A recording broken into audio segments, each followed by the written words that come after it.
மாத்தையன் பசங்க எல்லாருக்கும் caching practice கொடுத்துக்கிட்டு இருக்கும்போது மணி ரிஷி கிட்ட பேசிக்கிட்டு இருக்க. அவனுக்கு பால் அடிச்சு என்னடா பேசிக்கிட்டு இருக்கேன்னு ஒழுங்கா ஃபோக்கஸ் பண்ண சொல்றான். ஆனா ரிஷிக்கு மட்டும் தங்க விஷயத்துல ஹெல்ப் பண்ணாம இருந்ததுனால பால் அடிக்காம இருக்க.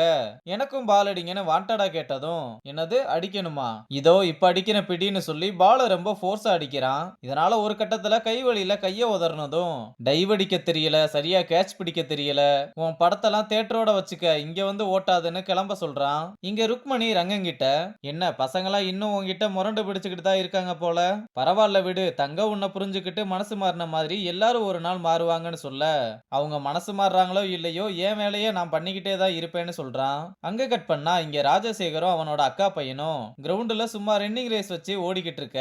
அவனோட செக்ரட்டரி வந்து ஏதோ ஒரு ஃபைல கொடுத்துட்டு போறான். அப்ப பையன் வந்து என்ன பாதிலேயே வெளியே வந்துட்டீங்கன்னு கேக்குறான். அவனும் கொஞ்சம் வேலை இருந்துச்சு அதான் வெளியே வந்துட்டேன்னு சொல்ல, என்ன ஆனாலும் வயசானதை மட்டும் ஒத்துக்க மாட்டீங்களேன்னு கிண்டல் பண்றான். இங்க ருக்மணி நம்ம பசங்க கிட்ட, அலுமினி மேட்ச் அதுக்கு நடுவுல அலிகேஷன்ஸ்னு நிறைய விஷயம் நடந்துருச்சு, இனிமேல் நம்ம வரப்போற குவாலிஃபயருக்கு ட்ரெயின் பண்ண வேண்டிய நேரம் வந்துருச்சு, இது ஒரு சாதாரண டோர்னமெண்ட் இல்ல, 70 வருஷமா நடந்துகிட்டு இருக்கு, இதுல நம்ம அகாடமி மட்டும் 12 தடவை வின் பண்ணியிருக்கோம், ஆனா சில வருஷமா நம்ம குவாலிஃபயர் கூட ஆகல, கேர்ள்ஸ் டீமும் கூட அங்க கம்பீட் பண்ற அளவுக்கு வரல, ஆனா இந்த வருஷம் நீங்க அதை மாத்தி காமிக்கணும், ஸ்டேட் லெவல்லயும் நேஷனல் லெவல்லயும் மீடியா எல்லாமே கவர் ஆகக்கூடிய ஒரு டோர்னமெண்ட் இது, அதனால இந்த டோர்னமெண்ட்ல நீங்க நல்லா பெர்ஃபார்ம் பண்ணா உங்க கேரியர் அடுத்த லெவலுக்கு போகும், இதெல்லாம் நல்லா யூஸ் பண்ணி கடினமா உழைச்சி எம்என்சியோட ஸ்டாண்ட்ஸ் என்னன்னு காமிங்கன்னு சொன்னா, கேர்ள்ஸ் எல்லாருமே கொஞ்சம் ஆர்வமா இருந்தாலும் நம்ம பசங்க மட்டும் தலைய ஆட்டிக்கிட்டு இருக்கானுங்க. இங்க அக்கா பையன் அவனோட பசங்க கிட்ட நடக்க போற குவாலிஃபயர்ஸ்ல அந்த எம்என்சியவை மண்ணக்கவ வைக்கணும்னு வீர உபதேசம்லாம் கொடுத்துட்டு, ராஜசேகர் கிட்ட வந்து எல்லார்கிட்டையும் எதுவுமே நடக்காத மாதிரி நீங்க காமிச்சுக்கலாம், ஆனா நான் உங்க ரத்தம் எனக்கு தெரியும், நீங்க சொன்னாலும் சொல்லாட்டியும் எம்என்சியே இந்த டோர்னமெண்ட்டுக்கு குவாலிஃபயர் கூட ஆக மாட்டாங்க, நீங்க அதை பத்தி எல்லாம் கவலைப்படாதீங்க, அதை நான் பாத்துக்கிறேன்னு சொல்லிட்டு போறான். ராஜசேகருமே அவனோட மருமையை அப்படி பேசுனதும் ரொம்ப சந்தோஷப்படுறான். இங்க மணி சீனியர்ஸ் கிட்ட, நம்ம இந்த வாரம் கிரவுண்டுக்கு விளையாட போகும்போது தங்கம் மத்த கேர்ள்ஸ் எல்லாத்தையும் கூட்டிட்டு போலாம், அவங்களும் அங்க ஜாலியா இருப்பாங்கன்னு சொல்ல, டேய் நம்ம போறதே ருக்மணி மேம்க்கு தெரிஞ்சா அவ்வளவுதான், இதுல கேர்ள்ஸை வேற கூட்டு போகணுமா, அதெல்லாம் வேலைக்கு ஆகாது, இந்த ஐடியாவை இப்பவே மறந்துருன்னு சொல்றான். அப்படியும் மணி முயற்சியை கைவிடாம அவனை கன்வின்ஸ் பண்ண, இப்ப என்ன அவங்கள கூட்டு வரணும் அவ்வளவுதானே, சரி அவங்களையும் நாளைக்கு கூப்பிட்டு போலாம்னு சொல்லிடுறான். அப்புறம் அங்க கட் பண்ணா கிரவுண்டுல மாத்தையனோட ஃப்ரெண்டு வந்ததும் அவனை கூப்பிட்டு, நம்ம பசங்க கிட்ட இவன் தான் ஆங்கர் அகாடமியோட ஸ்டார் பவுலர்னு அறிமுகப்படுத்திட்டு நம்ம பசங்க எல்லாரையும் அவனுக்கு அறிமுகப்படுத்தி வைக்கிறான். அப்புறம் அவங்களுக்குள்ளேயே மாத்தையன் தியோ தலைமையில 2 டீமா பிரிஞ்சுக்கிறாங்க. அப்ப மணிக்கு மட்டும் பேர் இல்லாம தனியா நிக்க, என்ன எல்லாருமே என்ன விட்டுட்டு ஆளாளுக்கு ஒரு டீம் போயிட்டீங்க, இப்ப நான் என்னதான் பண்றதுன்னு கேட்க, மச்சான் நீ ஜோக்கர்டா, ஜோக்கருக்கு டீம் எல்லாம் இல்லைன்னு சொன்னதும், டேய் உன்னை காமன் அடிக்க சொல்றதுதான் அப்படி சொல்றாங்கன்னு டாஸ் போட, டாஸ்ல தியோ வின் பண்ணி பேட்டிங்கை சூஸ் பண்றா. அப்புறம் ஜாக்கியும் பத்மாவும் ஓப்பனிங் இறங்க, மாத்தையனை ஃபீல்டிங் போக சொல்லிட்டு மணி வந்து கீப்பிங் நிக்கிறான். அப்ப பாண்டா போட்ட பால்ல பத்மா அவுட் ஆனதும் அடுத்து ஒன்னா தியோ பேட்டிங் இறங்க வரத மணி பார்த்ததும் பத்மா கிட்ட வேகமா பேட்டை வாங்கி நான் தான் ஆடுவேன்னு சொல்லி அடம்பிடிக்க, தியோவும் போய் தொலைடா, எப்படினாலும் அவுட் ஆக தானே போறேன்னு சாபம்லாம் விடுறா.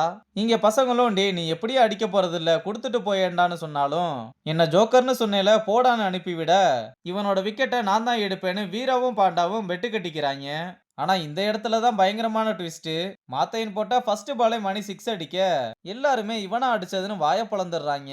அப்ப தங்கமும் செம்ம சாட்ரா மணின்னு பாராட்ட நம்ம பையன் இன்னும் குசியாயிடுறான். மாத்தையனும் டே இப்ப கூட ஒண்ணு கெட்டு போகல, ஒழுங்கா வேற யார்கிட்டயாவது பேட்டை கொடுத்துட்டு கிளம்பிடுன்னு சொன்னா, நீங்க போடுங்க சீனியர் நான் பாத்துக்கிறேன்னு சொல்லி அடுத்த பாலும் 6 அடிக்க, அடுத்தடுத்து மாத்தையன் போடுற எல்லா பாலையும் அடி வெளுக்கிறான். அப்புறம் அடுத்த ஓவருக்கு வீரா வந்து வம்படியா நான் தான் கேட்டு போடுவேன்னு வாங்க, பாண்டாவும் டே வீரா அவன் காலையே போடு நேரான்னு பஞ்ச டைலாக்லாம் பேசி மோட்டிவேட் பண்ணாலும் அவனோட ஓவர்லயும் போட்டு பெரி பெரின்னு பிரிக்க, வெளியே இருந்து டேய் இவனை போயாடா ஜோக்கர்னு சொன்னீங்க, ஹீரோ மாதிரி ஆடுறான்டான்னு சொல்லி கமெண்ட்ரி கொடுக்குறாங்க.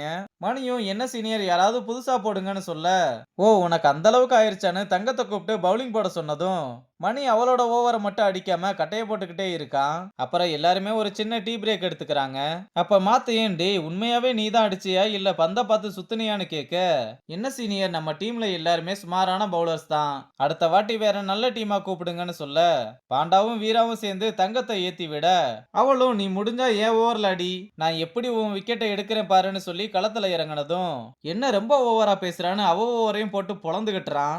அப்ப மணி அடிச்ச பால் ஆங்கர் அகாடமி பசங்க மேல விழுந்ததும் என்னடா நம்ம மேலேயே பால் அடிக்கிறாங்கன்னு மொத்தமா கிளம்பி வந்து ராஜேஷ பார்த்து நீ என்னடா இவங்க கூட கூத்தடிச்சுக்கிட்டு இருக்க, இவங்க கூட விளையாடுறதா இருந்தா அந்த வீணா போன அகாடமிலேயே போய் சேர்ந்துருன்னு சொன்னதும் டேய் உனக்கு என் மேல கோவம் இருந்தா என்கிட்ட பேசு, அதை விட்டுட்டு ஏன் அவங்கிட்ட எகிர்றேன்னு கேட்க உன்கிட்ட பிரச்சனை பண்ற அளவுக்கு நீ ஒன்னும் அவ்வளவு ஒருத்தலாம் இல்லைன்னு சொன்னதும் மேனேஜ்மெண்ட் உன் மாமாலாம் உன் பின்னாடி நிக்கிறாங்கன்ற தைரியத்துல தானே ஆடிக்கிட்டு இருக்கேன்னு சொன்னதும் அதான் இங்க அதெல்லாம் இல்லைல, அடுத்த வாரம் மேட்ச் போட்டுக்கலாம், ஆம்பளையா இருந்தா வா, ஆள் பத்தலைன்னா இந்த பொண்ணுங்களையும் கூப்பிட்டு வான்னு கிண்டல் பண்ண அப்ப அவனோட பசங்கெல்லாம் சிரிச்சதும் டேய் போதும்டா இது ஒன்றும் அவ்வளோ பெரிய காமெடியெல்லாம் இல்ல, உன்னை ஓட விட எங்க கேர்ள்ஸ் டீமே போதும், இருந்தாலும் நீ ஓவரா பேசுற, அதனால நாங்களே உன்னை வச்சு செய்யறோம்னு சொல்ல அவனும் கையை தட்டி விட்டுட்டு அடுத்த வாரம் உங்களுக்கு இருக்குன்னு ராஜேஷை கூப்பிட்டு கிளம்ப டேய் நீயும் அவங்க கூட சேர்ந்துக்கிட்டியா பாத்துக்கிறேன்னு சொல்லிட்டு கிளம்புறதோட இந்த எபிசோட முடிச்சிருக்காங்க.